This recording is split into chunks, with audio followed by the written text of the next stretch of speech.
Senhor, meu Deus e meu Pai, neste momento, Pai querido, diante da Tua presença, Senhor, te agradeço, ó Pai, ou melhor, não canso de te agradecer, porque Tu tem nos dado, Senhor, a oportunidade de estarmos reunidos, Senhor, todos os domingos para aprender da Tua palavra.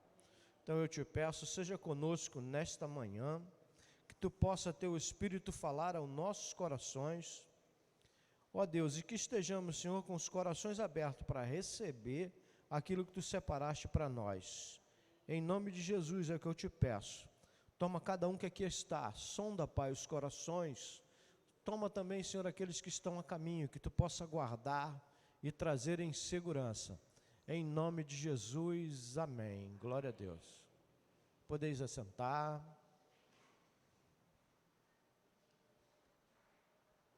Tem um dito popular que crente, fala que crente anda igual pardal, só anda em bando. Mas vocês estão meio dispersos, né? Chega um pouquinho para frente, gente. Vamos lá. Quanto mais próximo do altar, a bênção chega mais rápido. Não é assim que funciona?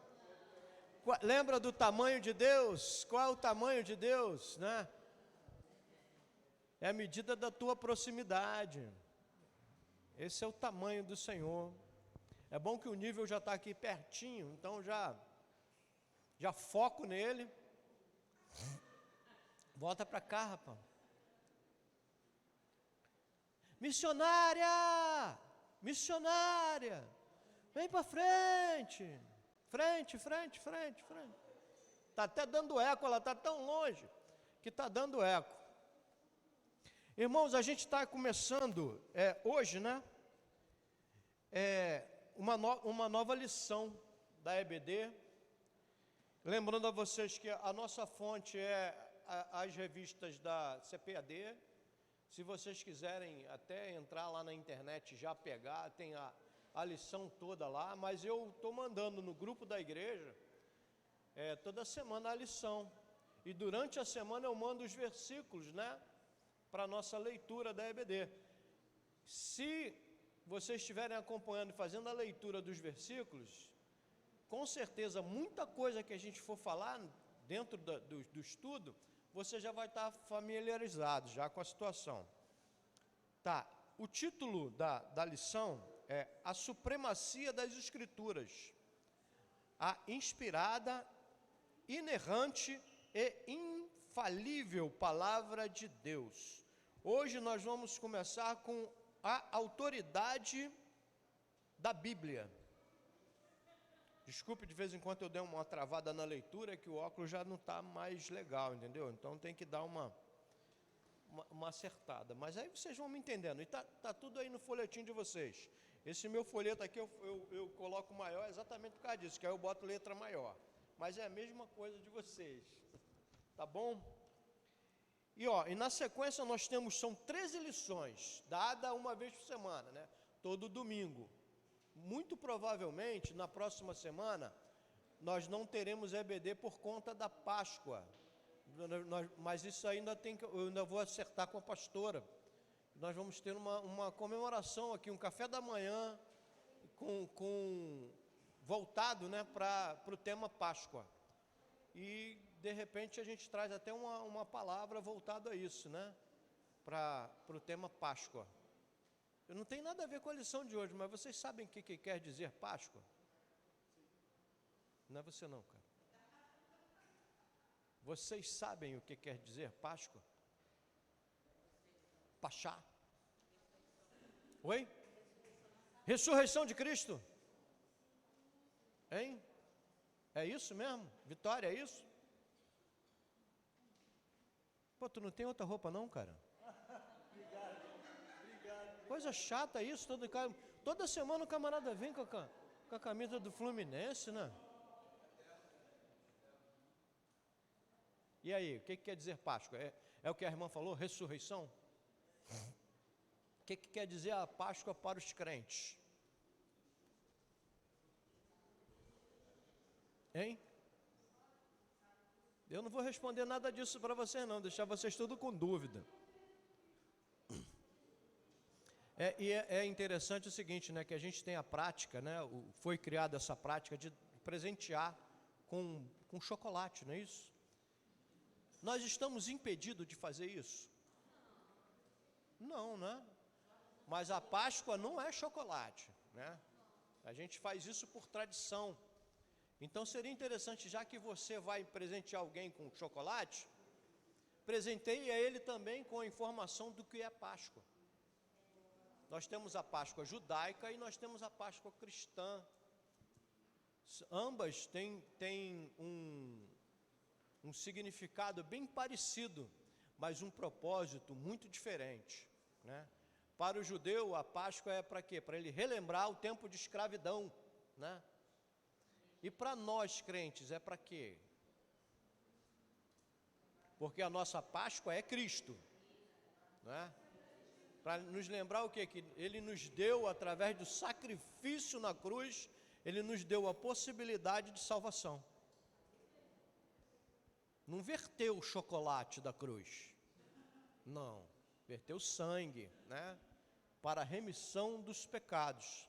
Lembra da Santa Ceia, que a gente sempre fala isso, né? Fazer isso em memória de mim. Esse é o sangue da nova aliança, é uma aliança que Deus fez conosco. Mas eu encontro essas informações, eu estou fazendo essa introdução da Páscoa, né? Porque a gente vai estar falando de Bíblia, né? Então eu tiro essa informação toda de onde? Da Bíblia, né? É claro que tem outras fontes de consultas também, né? Eu oriento a vocês para não ficarem só na palavra de Deus. É claro que ela é a base de tudo, né? A Bíblia é a base, mas busque outras informações e confronte. Isso vai trazer em nós o quê? Conhecimento. Não é isso? Que vai produzir sabedoria. É até uma pergunta que eu ia fazer que está dentro da lição. Qual é a diferença de conhecimento para sabedoria?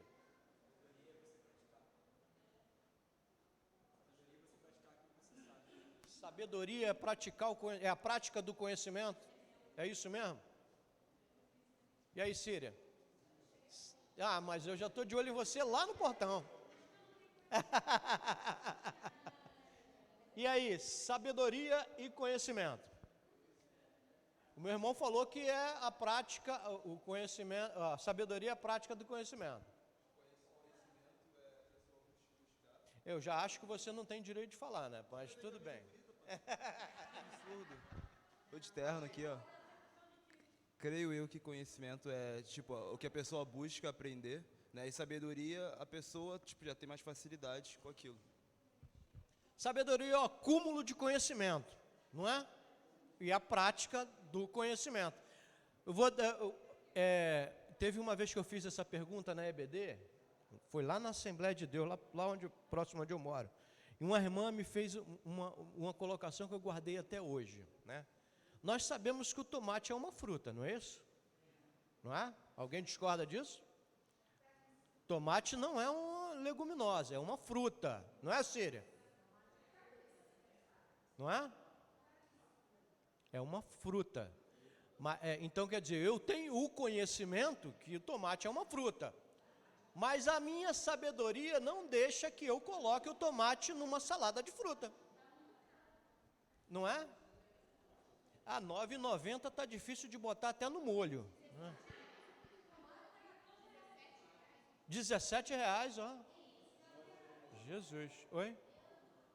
Não entendi. E tu vai ficar marcando a hora comigo?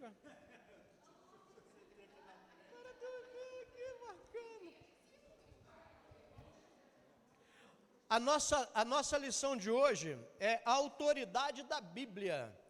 E a gente começa a nossa leitura lá em Salmos 119. Não vamos ler o Salmo 119 todo, porque senão a gente ia ficar a EBD toda aqui lendo, né? Nós vamos ler do 1 ao 8. Amém? Todo mundo abriu a Bíblia aí? Bem, eu espero que todos estejam com ela, né? Pode ser no celular, a Bíblia vai aparecer em algum lugar. Acho que caiu um panfletinho teu no chão aí.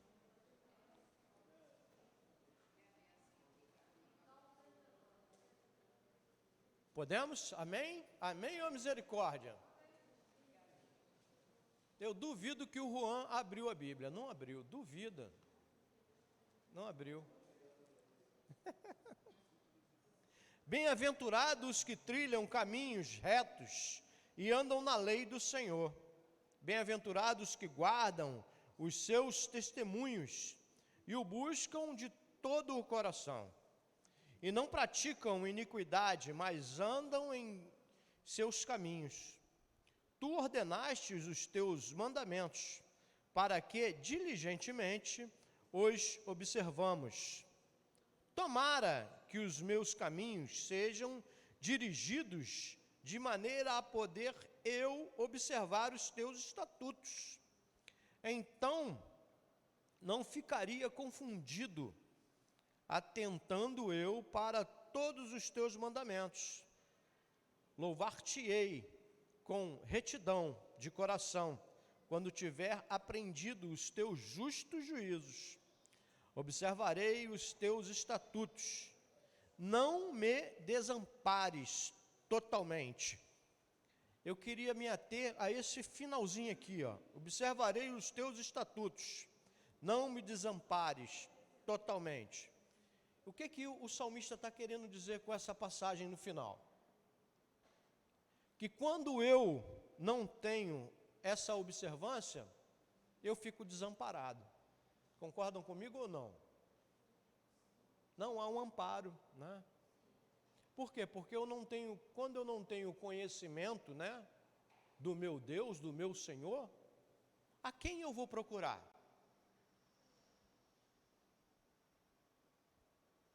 Tem algo que eu aprendi com respeito à questão do ateu. O ateu é aquele camarada que não conhece Deus como divino, né? Ele não conhece a Deus, né? Eu não tenho que provar para ele que Deus existe. Ele é que tem que provar para mim que ele não existe.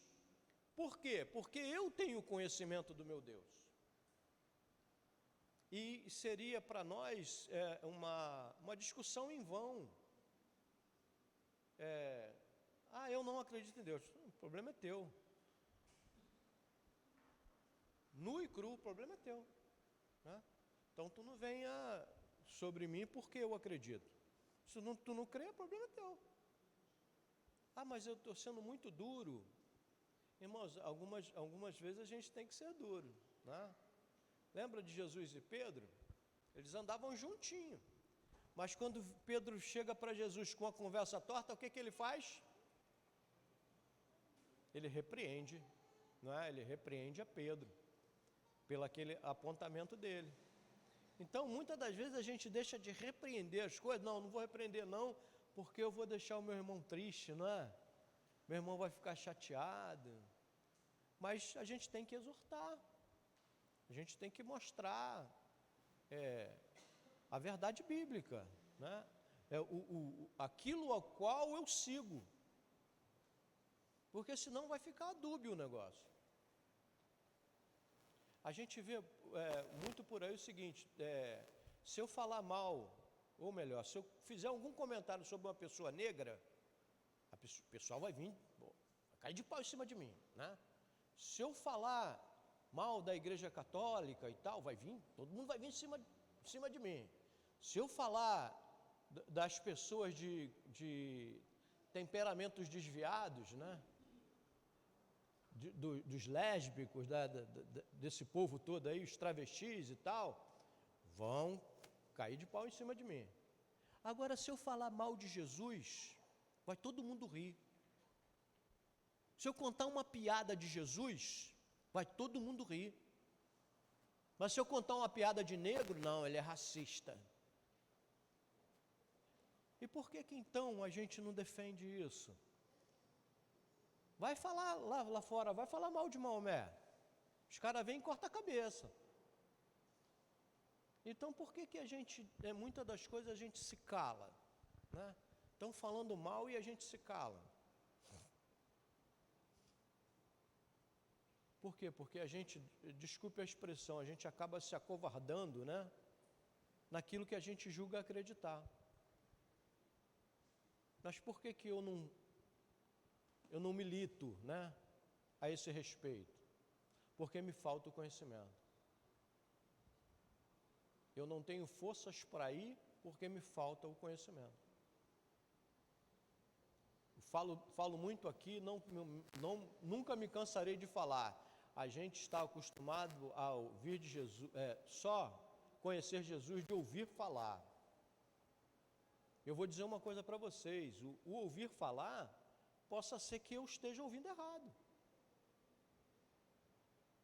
Já pararam para pensar que de repente eu estou falando aqui a maior besteira do mundo e vocês estão,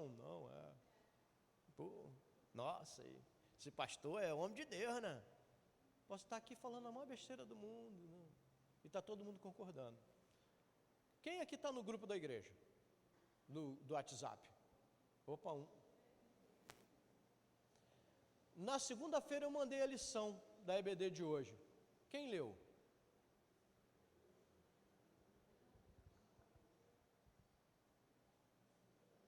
Então eu posso jogar a folha fora e falar a maior besteira aqui que ninguém vai poder questionar nada. Ninguém leu? E eu acho até que, tenho certeza, né, que essa lição, ela vem de encontro, né, ao que o nosso pastor está ensinando aí, a necessidade de nós lermos a Bíblia. E nada melhor do que a gente conhecer, não é? Conhecê-la na sua composição, na sua formação, né? Como ela foi estabelecida. Para quê? Para que a intenção nossa é estimular vocês a lerem a Bíblia. Vocês sabiam que em outras religiões eles conhecem a Bíblia? Em outros segmentos religiosos, né? Eles conhecem a Bíblia. Aí buscam, usam esse conhecimento para tentar tirar a credibilidade da palavra de Deus através da Bíblia. Tem algum advogado aqui? Não? Então eu posso falar mal do advogado. Não vou falar mal, não. O que o advogado busca na lei para tentar defender o seu cliente? As brechas, não é? As brechas na lei que possam dar embasamento à defesa dele, né? E da mesma forma, alguns segmentos fazem isso. Buscam as aparentes brechas da palavra de Deus e versículos de forma isoladas, né? Para tentar desmerecer a credibilidade da Bíblia. E como é que a gente vai lutar contra isso? Conhecendo ela, buscando a sabedoria que está nela, não é? Eu tenho que conhecer, não é? Para que esse meu conhecimento se acumule e se torne sabedoria. Então eu tenho que conhecer a Bíblia. Eu tenho que conhecer, isso é imprescindível, irmão. Eu tenho que conhecer a Bíblia. Como eu vou fazer? Aí cada um de nós vai estipular isso, né? Que vai buscar esse caminho. Mas é necessário que eu conheça a Bíblia. Na nossa introdução, a autoridade da Bíblia fundamenta-se em seu autor. Quem é o autor da Bíblia? Quem é o autor da Bíblia? Vocês não estão nem lendo a folhinha, gente. Está aí na folhinha aí. Deus é o autor. Portanto, a Bíblia é a palavra de Deus escrita. Assim sendo, a autoridade dela depende total e exclusivamente do Altíssimo e não dos homens. Mas não foram os homens que a escreveram? Sim ou não? Foram os homens que a escreveram, não foi? Então, como é que a gente pode atribuir a Deus algo que o homem fez? Hã? A outra está ali dando mamar, mas está prestando atenção aqui, ó. homens inspirados por Deus, né? Homens inspirados por Deus que fizeram a escrita da Bíblia. E graças, né? Graças a Deus por isso, porque senão nós estávamos aqui conhecendo a Deus de quê? De só ouvir falar. E tem o dito popular, né, que aquele que conta um conto, ele aumenta um ponto. Então, se a gente começar aqui, se eu contar uma história para o nível, ele for passando, quando chegar lá chegar aqui na Vitória, vai estar uma história totalmente diferente. Mas lá atrás também Moisés escrevia algumas coisas que ficaram lá atrás, né? Nossa, claro, Moisés escreveu pra caramba. Moisés escreveu o Pentateuco, não foi? Que são os 5 primeiros livros da Bíblia. Ele fez as escrituras. E a gente pode até perceber que há algo muito divino nele, que ele não escreve algo do tempo dele. Ele escreve algo lá de trás, né? Quando ele fala de Gênesis, ele está falando da criação. Ele estava na criação? Não. Mas ele recebe as informações de Deus para fazer isso aí, e isso chegar até nós no dia de hoje. O nosso primeiro tópico, que horas tem, nível? 9h30, gente. Mas eu estou tranquilo, porque se eu não terminar, vocês estão com a folhinha, você chega em casa e termina a leitura. A origem da Bíblia. Pedro enfatiza que os escritos sagrados não têm sua origem nos homens, mas no próprio Deus. Painel, bota aí pra gente. 2 Pedro 1:20.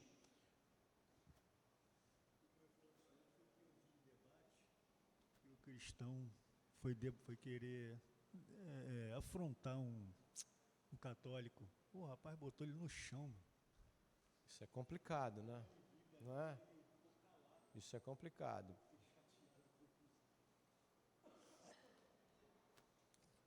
Sabendo primeiramente isto, que nenhuma profecia da Escritura provém de particular eludição, porque nunca, jamais qualquer profecia foi dada por vontade humana. Entretanto, homens santos falaram da parte de Deus, movidos pelo Espírito Santo. Não é? Que coisa, fica arrepiado. Que coisa tremenda. Homens santos falaram da parte de Deus, movidos pelo Espírito Santo. Ele está falando ali sobre profecia, né? Alguém pode me dizer o que é ser um profeta? Eu já perguntei isso aqui. Vitória, minha filha, fala comigo. Oi? Ser boca de Deus? Aí, foi isso? Não. Foi o que você falou? Eu não estava quando o senhor perguntou, mas... Ah, tá. E aí, o que é ser um profeta? É aquele que adivinha? Oi? Meu Deus, tinha que dar um bombom para essa menina, tem que dar um... Olha, a senhora, por favor, volte na próxima aula. É aquele que fala de Deus. Não é, qual era a missão do profeta lá na antiguidade? Ele era o elo, né, entre Deus e os homens, né? A gente, como eu posso dizer, né? Assim como o sacerdote era também o elo, essa figura de intermédio de Deus, né, de ser o intermediário de Deus, acaba com Jesus, né? Jesus que é o nosso intercessor diante do Pai. Eu oro a Jesus e ele vai interceder diante do Pai. Então, hoje, como eu estou sendo o anunciante da palavra de Deus, né? Eu estou recebendo de Deus, mas aí é muito interessante, né? Que já não precisa mais vir do alto, já está na tua mão. Deus já está falando contigo na tua mão. Está aí na tua mão, aí, ó, aberta.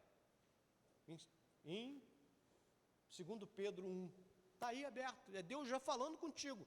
Então eu me atrevo a dizer que todos que aqui estão somos profetas de Deus. Por quê? Eu estou recebendo a palavra de Deus. E à medida que eu vou recebendo, eu vou acumulando o quê? Conhecimento. Não é? Vou acumulando conhecimento. Eu vou começar começa a ficar cheio de palavra. E isso vai chegar a tal ponto de que você não vai suportar mais em você. Você vai sentir a necessidade de expor isso. Mas isso vai acontecer quando você ler a Bíblia e entender o que Deus está falando com você. Eu vivo no Evangelho desde os 9 anos, desde quando eu entendo, né? Mas praticamente a minha vida inteira. Eu passei algum tempo no exílio, né? Eu me afastei dos caminhos do Senhor. Eu acho que é tudo propósito dele, né? Para ele mostrar para a gente que não vale a pena, né? Eu me afastei, mas olha, eu comecei a entender a palavra de Deus não tem muito tempo. Lá em Isaías, quando ele fala que o Espírito do Senhor está sobre mim e me ungiu a pregoar boas novas aos quebrantados de coração. Isaías fala isso e Jesus, lá em Lucas, parece, ele, quando entra na sinagoga, ele abre o livro e fala isso, né? Ele desenrola o rolo lá e manda essa passagem, fecha o rolo e senta. E ele fala, né? Hoje se cumpriu mais uma profecia. Eu posso falar isso se eu abrir agora aí, que está se cumprindo mais uma profecia? Jesus não falou que não, essa profecia é exclusivamente para mim. Não. O Senhor não te ungiu? Sim, você é ungido do Senhor. Ele te ungiu para que você tenha o conhecimento da palavra de Deus, né, e com isso vá apregoar as boas novas. Aí eu, como profeta de Deus, viro para o meu irmão e falo: irmão, eu vejo sobre a sua cabeça uma nuvem negra, uma cova aberta. Deus está te livrando dessa cova. Alguém já leu isso na Bíblia? Em que só tem uma passagem, né, que o profeta chega para o rei e fala: ó, arruma tua casa porque certamente morrerás. Não é isso? Aí o rei se quebranta lá e tal, aí o profeta volta: ó, o Senhor ouviu o teu clamor e vai te acrescentar mais 15 anos. Não é? Aí eu pergunto a vocês, ou melhor, eu posso falar para vocês: ó, endireita a tua casa, porque certamente morrerás. Eu estou profetizando ou eu estou falando uma mentira? E aí? Já chegamos num ponto, né? Endireita a tua casa, porque certamente morrerás. Não é verdade? Nós não vamos morrer? Então não há necessidade de endireitarmos nossa casa? E principalmente, qual é a casa que eu tenho que endireitar? A minha casa espiritual, não é? Eu tenho que endireitar ela, porque certamente eu vou morrer. Mas Senhor, eu vou preparar um celeiro, lembra da passagem do celeiro? Porque a minha colheita vai ser muito grande, eu não tenho aonde guardar. Aí louco, né? Louco. Ainda hoje pedirão a tua alma. O que tu tem para apresentar? O que ele está querendo dizer com isso?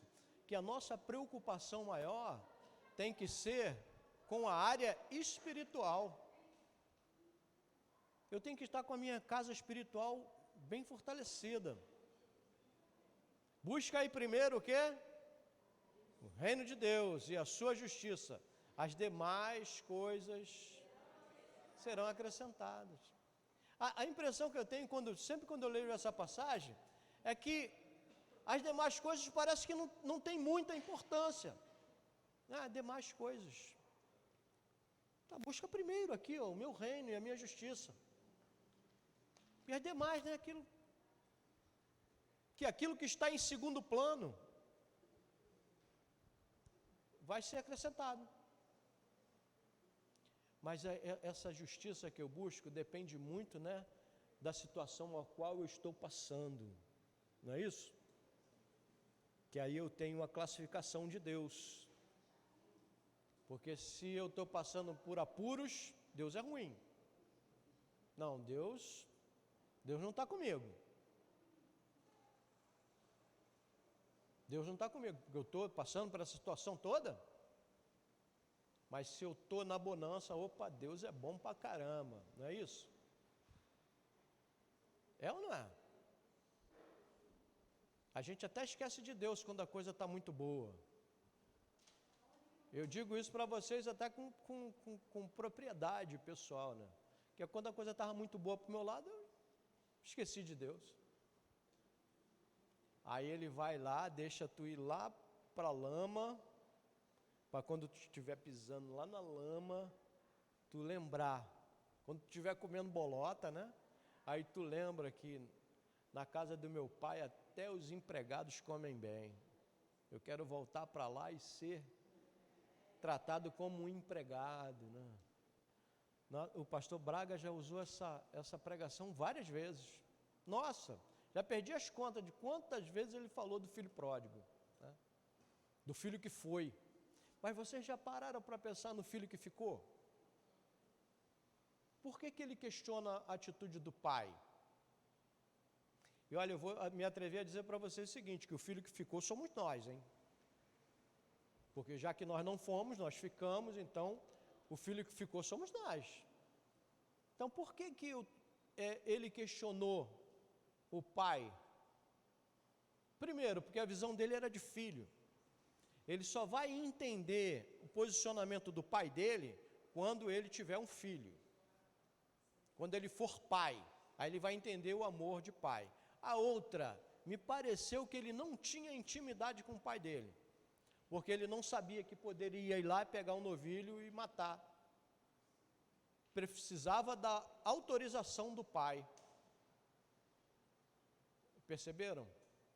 Porque se ele tivesse uma intimidade maior com o pai, ele estaria chorando junto com o pai. Ele estaria sentindo a dor junto com o pai. A dor do filho que partiu, do filho que foi. E da mesma forma somos nós, como corpo de Cristo. Nós temos que sentir a dor um do outro, porque estamos no mesmo corpo, onde o cabeça é Cristo. Então nós temos que sentir a dor um do outro, se compadecer um do outro, intercedermos um pelo outro. O que é intercessão? É eu me colocar no lugar do outro. É mais do que orar. Quando eu intercedo, eu estou me colocando na dor dele. É como se eu trouxesse o problema para mim. Não, isso aí é meu também. Vamos orar junto, né? Mas para isso estar enraizado em nós, a gente tem que ter intimidade com Deus. E a gente vai buscar essa intimidade através do conhecimento da palavra dele. Vamos continuar?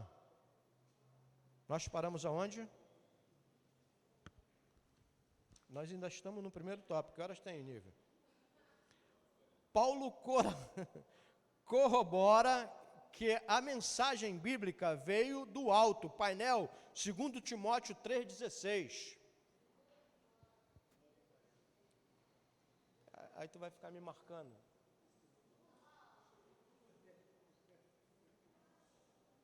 Toda a escritura é inspirada por Deus e útil para o ensino, para a repreensão, para a correção, para a educação na justiça. Alguém tem alguma dúvida disso? Toda a escritura é inspirada por Deus e útil para o ensino, para a repreensão e para a correção, para a educação na justiça. Aí eu tenho uma palavra que me persegue, é o justo, né? O justo viverá pela fé. A oração do justo vale muito em seus efeitos. Aí eu pergunto a vocês, o que é ser justo? Quando é que eu me torno uma pessoa justa? Eu vou voltar todas as perguntas agora para quem chegou atrasado, né? Que aí a gente já começa a ver isso aí, né, Natália, Rafa? Oi? Elma, bom dia. E aí, o que é ser uma pessoa justa? Agir conforme a vontade de Deus. E aí? Concordamos com isso? Quando eu... Opa, glória a Deus. E aí? Estamos começando a falar, hein? Que legal, estamos despertando a vontade de falar. É quando eu paro de só observar a lei e passo a ser praticante dela. Está dentro disso aí que vocês falaram. Quando eu passo a ser praticante dessa lei. Mas para que eu seja um praticante dessa lei, eu tenho que conhecê-la, não é? Mas a falta do conhecimento tira de mim a culpa? Não. Por quê? Então, se eu não conheço, eu sou culpado. Quem aqui conhece a Bíblia? Opa, todo mundo culpado. Tudo culpado. Tudo culpado. E aí, a falta de conhecimento me atenua na culpa? Ou não? Síria? Sim, por quê?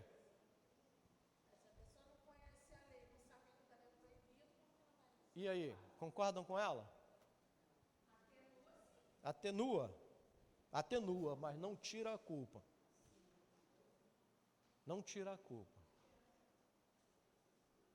Por quê? Porque eu tenho que identificar, né, as situações. Vou dar um exemplo do trânsito. Uma pessoa que tem pouca experiência no trânsito, camarada que acabou de tirar a sua habilitação. Claro que ele passou por todo aquele processo, ele leu e coisa e tal. Mas quando ele entra dentro do carro e vai para a rua, no carro dele não está escrito que ele tenham paciência porque eu sou um novo na direção. Tenham paciência comigo porque eu sou um novo convertido. E aí? Olha a comparação que eu estou fazendo.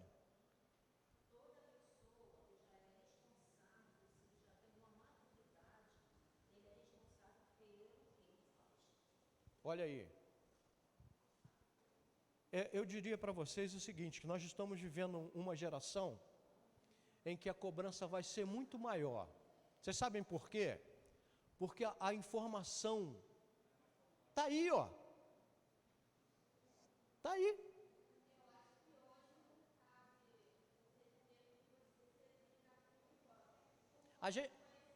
A gente ouve muito falar, né? Eu não sei.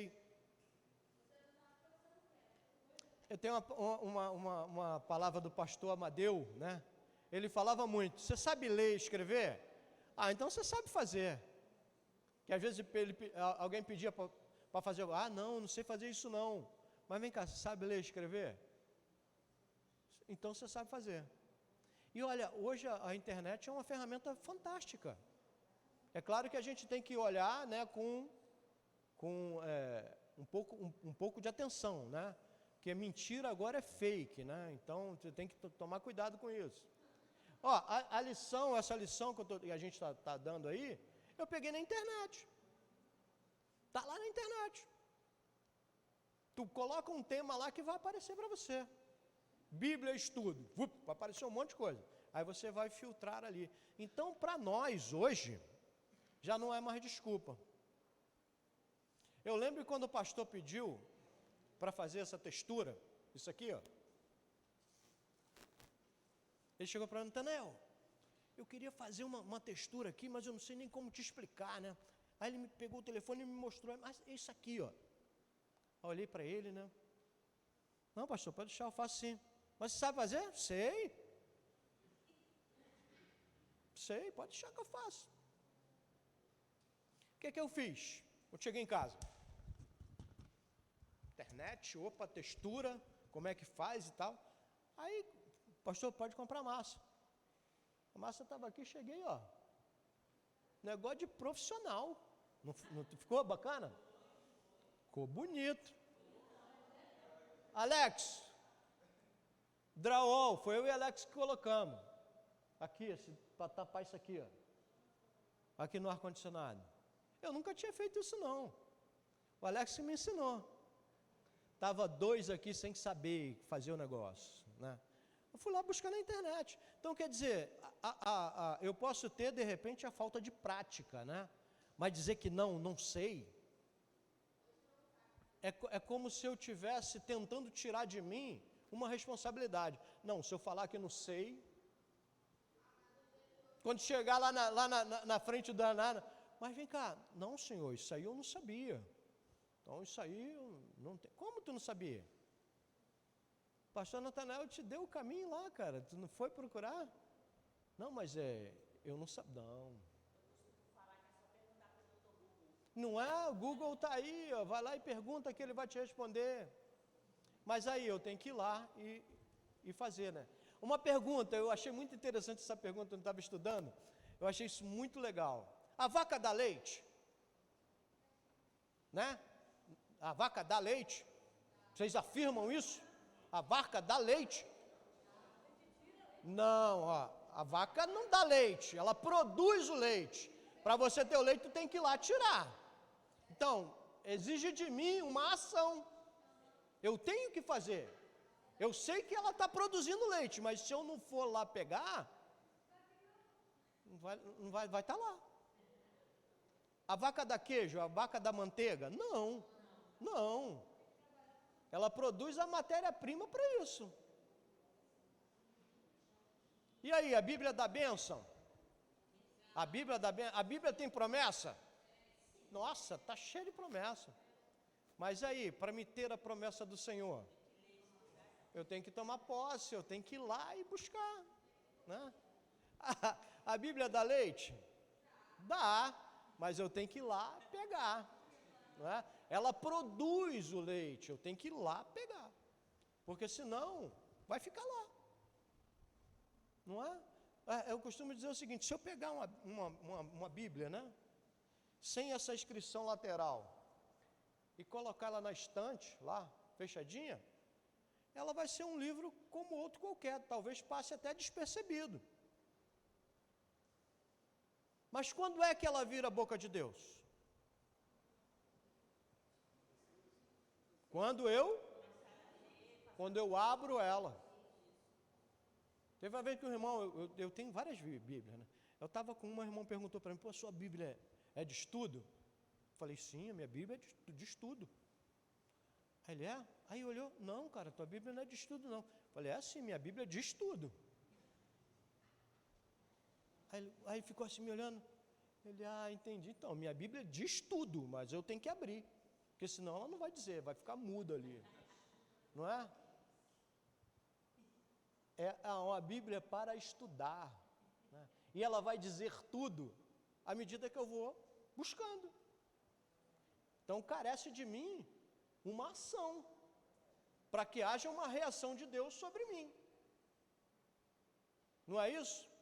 Como é que vai jorrar rios de água viva de mim? Que águas vivas são essas? E aí, fala comigo. Que águas são essas? Fluirão, né? Mananciais de água viva. E aí? A palavra de Deus em mim não pode ser o fim. Não, vai chegar em mim e parar. Não. É o começo. Ela passa sobre mim. Quando eu intercedo pelo meu irmão, olha só a situação. Quando eu estou intercedendo a Deus por ele, vai passar por onde primeiro? Vai passar em mim até chegar a ele. Olha só, que interessante. Então eu sou o primeiro atingido para depois chegar a ele. Então até orando por alguém, eu também sou abençoado. Perceberam? Quando eu entro como intercessor, quando eu entro para fazer uma oração, ela passa por mim. Quando Pedro passa naquele homem lá coxo, na porta lá da sinagoga, que ele está pedindo esmola ali, e o que é que tem a câmera? Perdão. A gente tem que tem que combinar isso antes, linguagem de sinais. Quando Pedro está lá indo para a sinagoga, que aquele homem está ali pedindo esmola, né? Ele fala, eu não tenho ouro nem prata, mas o que eu tenho eu te dou, levanta e anda. A fé foi de quem?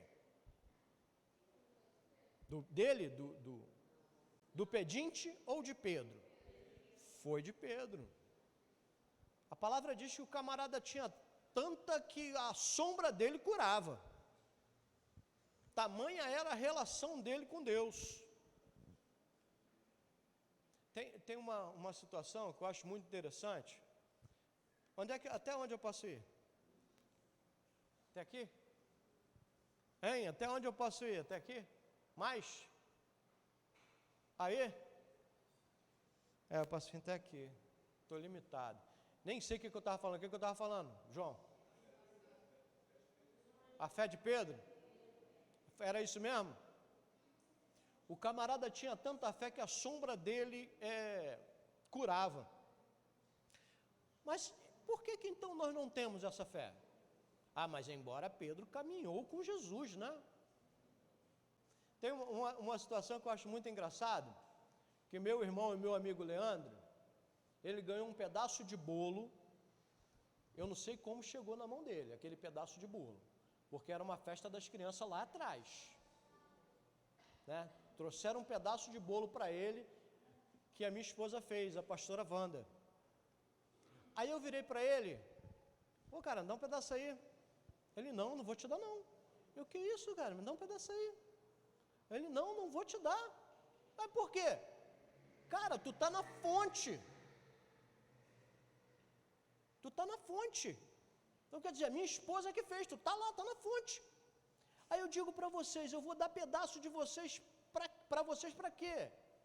Gente, vocês estão na fonte. Vocês estão ali, ó, bebendo direto na fonte.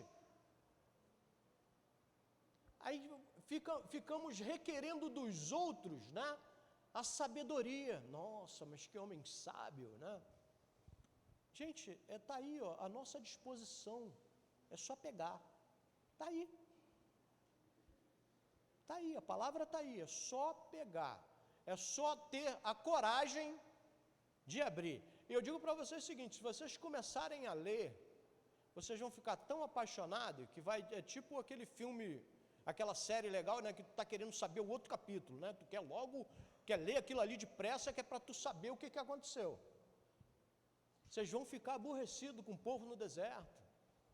Deus se manifestava ali tremendamente e eles continuavam duvidando. Mas aí, para isso, eu tenho que tomar, né? Eu tenho que dar o primeiro passo. Olha, já estamos dando o primeiro passo. Júnior está na EBD, gente. O Júnior está na EBD.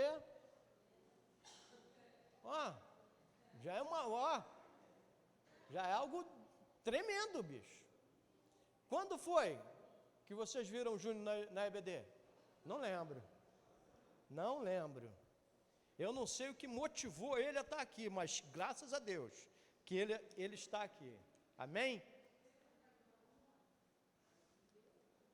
Falta 5 minutos e a gente está no primeiro tópico ainda. Portanto, as Escrituras são a revelação que Deus fez de si mesmo. Dessa maneira, por ter sua origem em Deus, a Bíblia é portadora de autoridade e, por isso, constitui-se em única regra infalível de fé e prática para a vida e o caráter do cristão. Nossa declaração de fé professa que a Bíblia Sagrada é a palavra de Deus, única revelação divinamente escrita, dada pelo Espírito Santo para a humanidade. É a prática para a vida e o caráter do cristão. A gente já teve essa aula aqui de caráter do cristão. Aí eu pergunto a vocês, o que é caráter?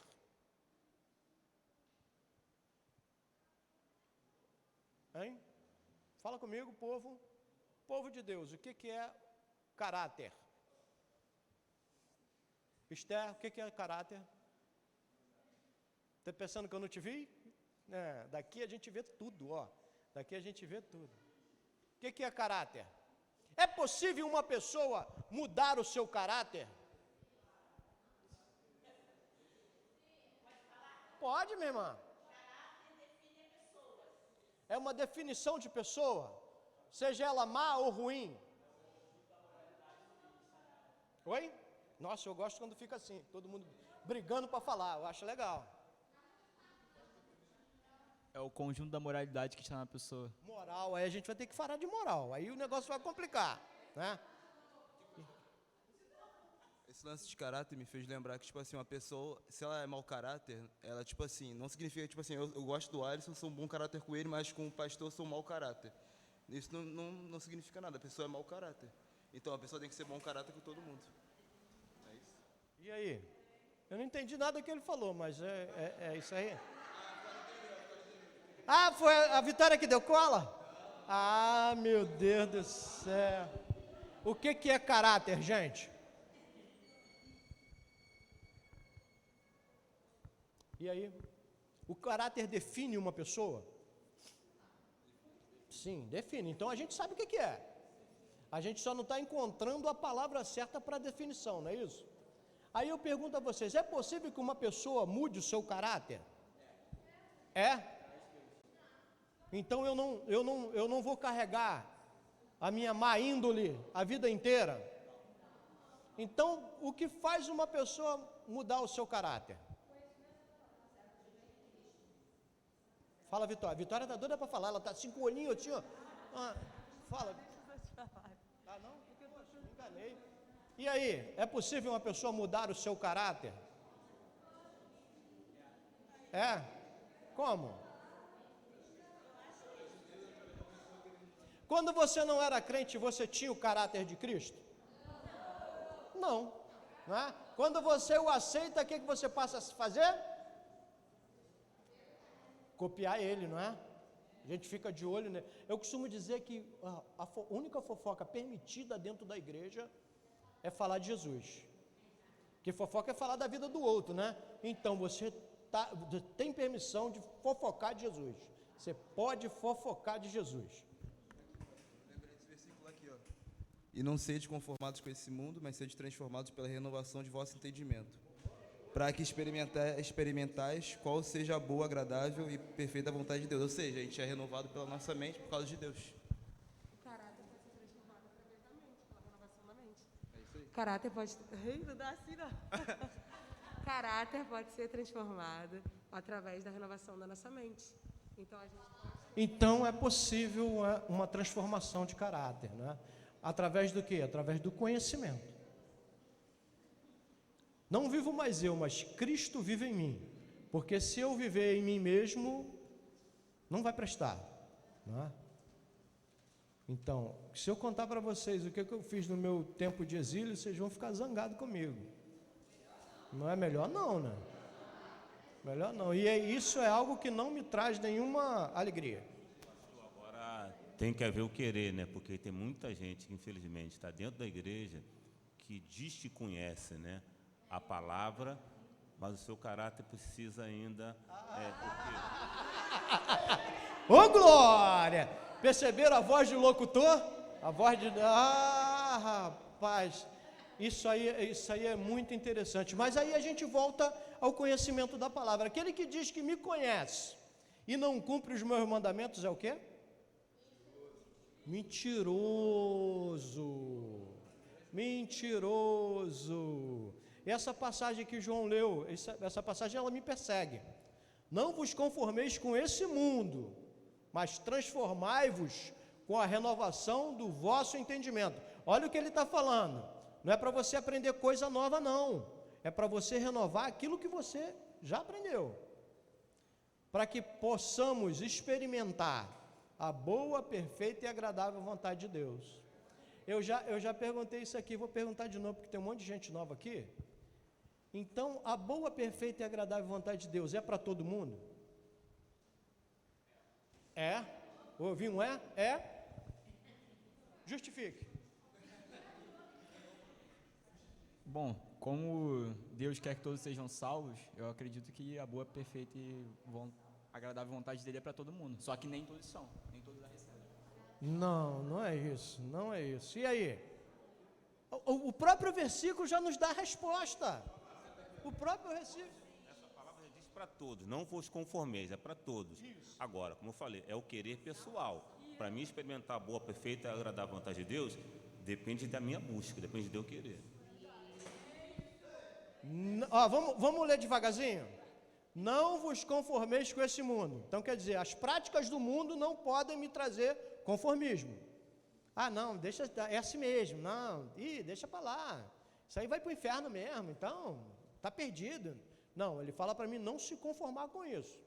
Eu tenho que transformá-lo com a renovação do meu entendimento, para que eu possa experimentar a boa, perfeita e agradável vontade de Deus. Então, a boa, perfeita e agradável vontade de Deus não é para todo mundo. É para aquele que não se conformou e transformou com a renovação do seu entendimento. Concordam comigo ou não? Vocês estão igual o vaquinha de presépio, né? Concordam comigo? Mas como é que eu chego, né, nessa definição?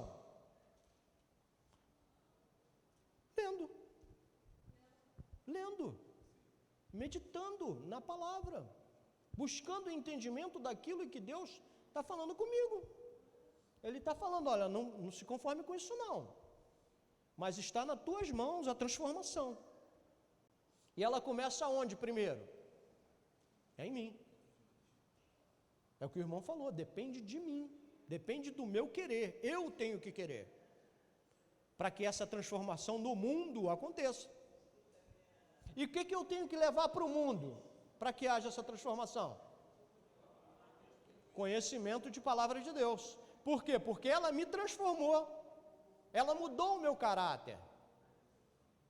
Eu não tinha o caráter de Cristo, eu não levava em mim os sinais de Cristo. Quais são os sinais de Cristo?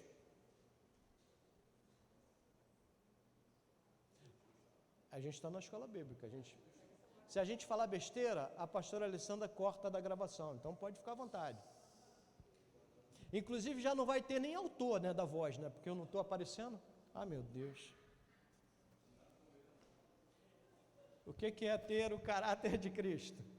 Para a gente finalizar que o pastor Nível, ele estava doido para fazer isso, para me mostrar a hora, mas não está conseguindo. E aí? Acabou, nosso tempo já acabou. Ó. Mas vamos lá, fala aí, João. Então,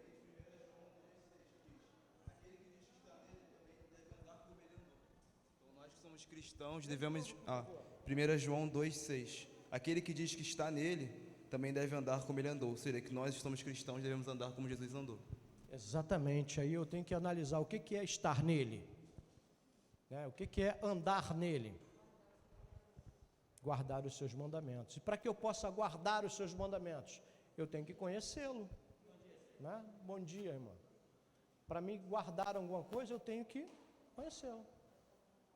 O salmista fala que a tua palavra escondi, guardada no meu coração. Olha só o que ele fala, escondi. Se eu escondi, é para que ninguém pegue, não é isso? Que eu tenho medo de alguém ir lá e tomar de mim. Aí eu pergunto a vocês, para a gente finalizar, levantar e orar, que daqui a pouco o pastor, a minha referência é o pastor saindo dali do gabinete. O que eu falava mesmo? O que eu falava mesmo? Não, está todo mundo disperso, né? Fala, irmã Mônica, eu sei que a senhora estava prestando atenção. Guardei no meu coração a tua palavra para não pecar contra ti. Eu escondi no meu coração a tua palavra. Já que eu escondi, é que é para ninguém vá lá e tire, né? Alguém roube de mim. Aí foi a pergunta que eu fiz. Como é que pode alguém te roubar a palavra de Deus? É possível essa palavra ser roubada? Nossa, um monte de cabecinha pensante, tá? As fumacinhas saindo. E a Vitória agora desabrochou, né? É igual a palavra do semeador, quando ela fica à beira do caminho, ela sim pode ser tomada. Mas a palavra que é difundida no coração e guardada e cultivada, ali pode trazer frutos de 30, 60, 100. Então precisa criar raiz. Nossa, vai tirar a oferta e ir embora para casa. Quando é que eu sou roubado na palavra de Deus? Quando eu dou ouvido a coisas que não vêm da sua palavra, né? Que não vêm dos seus ensinamentos. Quando eu dou ouvido a isso e começo a praticar esses ensinamentos, essas doutrinas, né? As doutrinas são necessárias? Sim, né? As regras são necessárias? Sim, são necessárias, mas eu tenho que analisar. Não é para que eu seja aquele crente cri-cri, né? Aquele cara que questiona tudo e tal. Não, não é isso. Eu tenho que analisar. Realmente isso é de Deus? Isso caracteriza coisa de Deus? Isso vai me conduzir aos céus? O que significa evangelho? Boas novas. Então a palavra ela tem que ser boa e tem que ser nova. Não é isso? Boa e nova. E qual é o efeito disso? O que isso vai causar? A palavra de Deus no seu final, ela tem que causar o quê? Salvação. Ela tem que me conduzir à salvação. Então é por isso que é necessário que eu identifique isso. É de Deus realmente? Se o Espírito Santo de Deus está em você, ele vai estar naquele também que está falando da palavra de Deus. Logo, o que o meu espírito fala, vai falar no espírito que está com ele também, né? Vai testificar no João aquilo que ele está falando. Por quê? Porque eu também conheço a palavra de Deus. Aí nós vamos confrontar, né, o que está sendo dito. Lembra que a gente leu ali que ela não é de individual interpretação? Não, tem que haver um consenso. A palavra de Deus ela não vem causar discórdia, ela não traz discórdia, não, e nem separação, não. Ela vai trazer em nós o quê? Comunhão. E o que em nós, sendo pessoas diferentes, branco, negro, amarelo, pardo e por aí vai, somos todos diferentes, pensamos todos diferentes, mas tem algo que é comum em nós, que produz em nós comunhão. É o quê? Eu vi um Cristo aí, baixinho. Nós somos comum em Cristo. Nós aceitamos Ele como Filho de Deus. Lembra quando Ele questionou os seus discípulos? Que dizem que eu sou? Tu é mais um profeta, mais um João Batista, mais um não sei o quê. Aí Ele vai e questiona, e vocês? Que dizem que eu sou? O que eu sou para vocês? Aí Pedro vai lá, tu és Cristo, o Filho de Deus. Aí ele, eu fico até emocionado com isso. Bem disseste, Simão Barjonas, isso não vem de ti, isso vem do Pai. Então quer dizer, o reconhecimento de Cristo como Filho de Deus é uma revelação divina para o seu povo. Vamos ficar de pé, vamos orar. Eu espero que vocês tenham aprendido um pouquinho. Aproveitem a folhinha e leiam quando chegar em casa. Eu vou estar amanhã postando a próxima lição, tá bom? Para vocês começarem a estudar, para a gente fazer uma aula um pouco mais dinâmica, com todo mundo questionando, né? Esse aqui é o momento da gente aprender. Eu costumo dizer até que é onde a gente pode falar besteira, né? Porque a gente vai ser corrigido. Eu não sou o detentor de todo o conhecimento, não. Eu fui imbuído de trazê-lo para vocês. Eu tenho certeza que tem pessoas aqui que dariam uma aula muito melhor do que a minha, com certeza. Mas eu fui imbuído disso. Então, cada um de vocês tem aí um conhecimento que a gente tem que compartilhar, não é? Vamos orar. Senhor, meu Deus e meu Pai, mais uma vez, Senhor, eu te agradeço por esses momentos em que falamos, Senhor, da Tua palavra, que essa palavra possa ser guardada, Pai, em nossos corações, escondida, Senhor, para que não seja roubada de nós. Que esse conhecimento, Pai querido, se estabeleça em nossos corações, para que produza sabedoria. Eu peço isso, Pai, em nome de Jesus. Amém. Glória a Deus. E é nesse momento que o pessoal do louvor sobe para o altar, não é isso?